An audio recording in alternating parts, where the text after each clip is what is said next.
ఈ రాష్ట్ర గౌరవ ముఖ్యమంత్రి పేద బడుగు బలహీన వర్గాల కోసం నిరంతరం తపించేటువంటి మా నాయకుడు నారా చంద్రబాబు నాయుడు గారు ఏదైతే 2047 విజన్ డాక్యుమెంట్ విడుదల చేశారో ఆ డాక్యుమెంట్ లో బీసీల సమగ్ర అభివృద్ధి కోసం బీసీలను అభివృద్ధి దిశగా బాటలు వేసేందుకు ఒక వినూత్న రీతిలో డాక్యుమెంట్ ని తయారు చేయటం చాలా సంతోషం. మేమందరం కూడా హర్షిస్తా ఉన్నాం, ఈ రాష్ట్రంలో ప్రజలందరూ కూడా.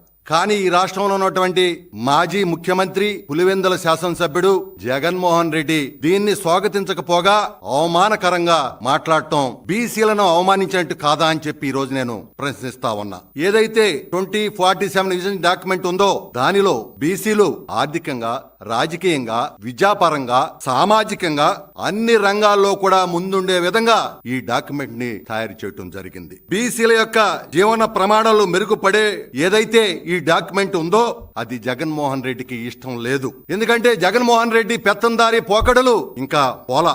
ఏదైతే పూర్ టు రీచ్ వంటి విధానాలు ఉన్నాయో జగన్మోహన్ రెడ్డి మీరు అనుకూలమా వ్యతిరేకమా స్పష్టంగా చెప్పాల్సిన బాధ్యత ఇవాళ మీ మీద ఉందని చెప్పి నేను ఈ సందర్భంగా తెలియజేస్తా ఉన్నాను.